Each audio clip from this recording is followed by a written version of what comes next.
Hey everyone, Andy here, My Cancer Journey. I hope you're all doing okay.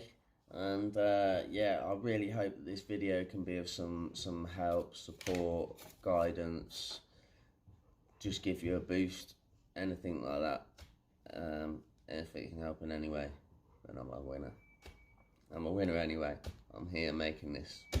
So let's get straight into it. Blood transfusions and how it affected me physically. Here we go.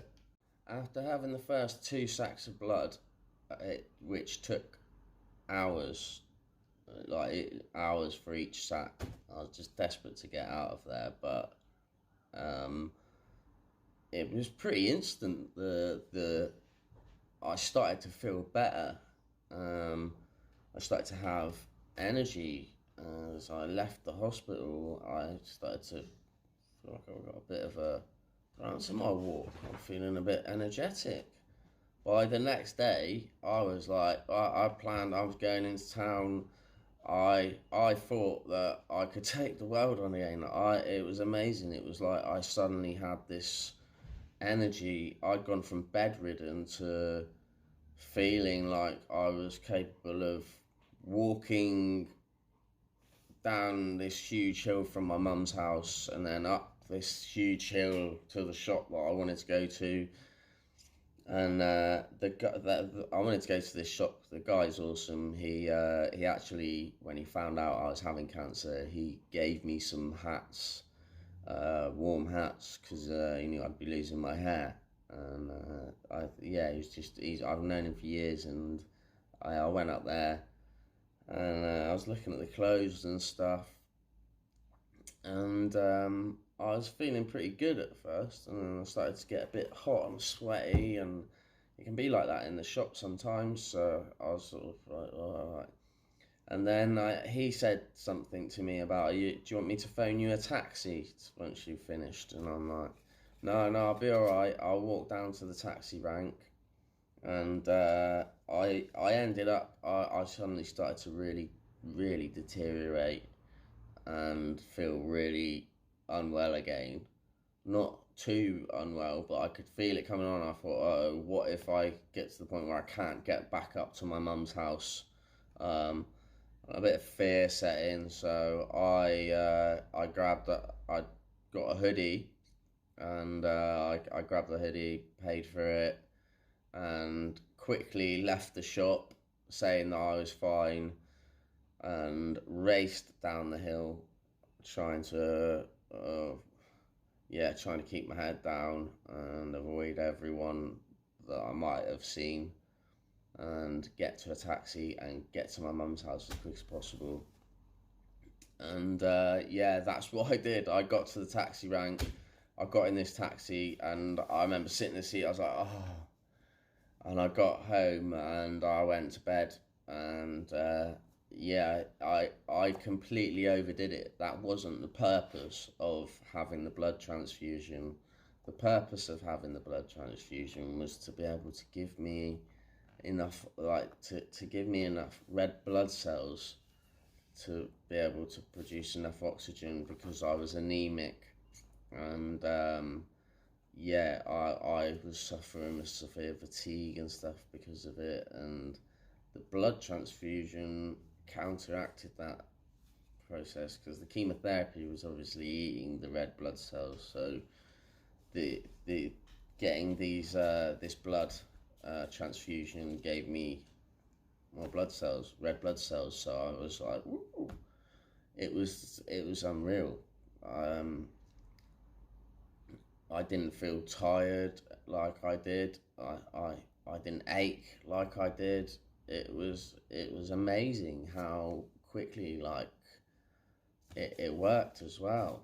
And I can remember saying, can you give me another one? Can you give me another blood transfusion? But it worked out that I had to have them quite often anyway, because I couldn't have the chemotherapy unless I got my hemoglobin levels had risen, so I'd have to have a test before, and I'd come out on my recovery time, which was like 4 days out, and then back in, blood test, on the chemotherapy. And if they hadn't have been doing it, I wouldn't have been. I'd have probably died from the next course of chemotherapy. But somehow they managed to keep me alive and keep me going. And here I am making these videos, which is awesome. So yeah, I just think that it was a scary thing to have done at first, but then once I saw the outcome of what it would do, I didn't feel so weird about it. I did still, but I was able to block that out because I knew that there would be a big payout for it. It was just having to wait hours and hours on this machine that you've already been attached to for like a week. I was on it 7 days, I think. And then it'd be like, oh yeah, no, you've got to have 2 sacks of blood before you can go, which is like 3 hours each sack, so it's 6 hours. My mum would be there to pick me up to take me home, and it's like, what? So we've got to wait 6 hours. So I don't know how my mum, I don't know how my mum coped with it. I really don't. I didn't. I shut down. But yeah, that's different. And also, you've got to remember, this was like over 10 years ago. So the treatment now is so much better. It is so much better, and I really pray that people don't have to go through what I went through. And maybe what I went through was a way of them learning how to change it so that you don't have to go through what I went through. Yeah, it's that makes me feel good, and that doing these videos, that makes me feel good, gives me drive. I have my good days and my bad days, like you'll have seen in my last video about having bone marrow injections. I was having a bad time of it. I wore myself out a bit, but I'm feeling like me again. There's one bit of advice I can give to you when you're doing this, is don't try and take on the world after you've had them and you feel like you've got energy, because you're going to wipe yourself out. Rest up. Enjoy being able to rest up, feeling okay, and yeah, and just get yourself mentally prepared for getting back in there and getting through that next bit, chemotherapy or whatever it is. For me, it was yeah, just psych myself up for the next bit, get through the next week.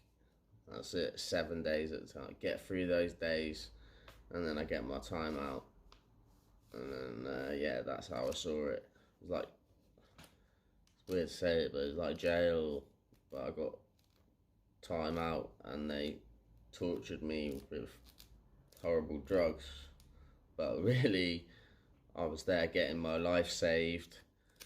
But we all see things in different ways, and the place that my head had got to from not engaging with any support that there was, which was little amount, it really screwed me up. I'm trying to get help today still for PTSD and things like that, so fingers crossed it's in the process. So fingers crossed I'll be getting some help with that and anxiety and stuff, because I still suffer with all of those things.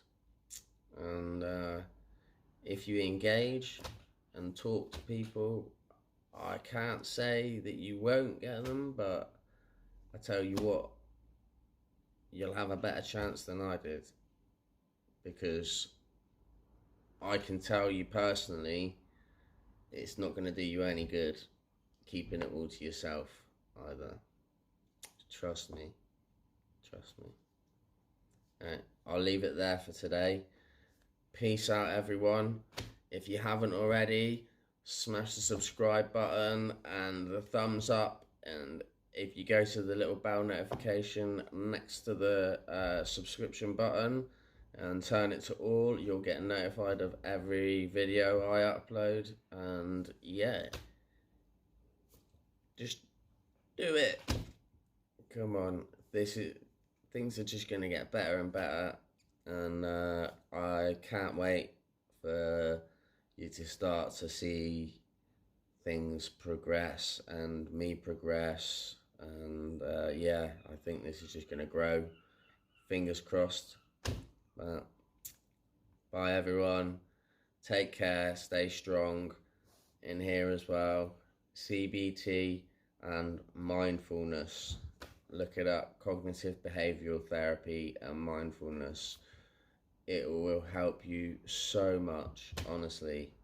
Just having a little bit of understanding of it will help you so much.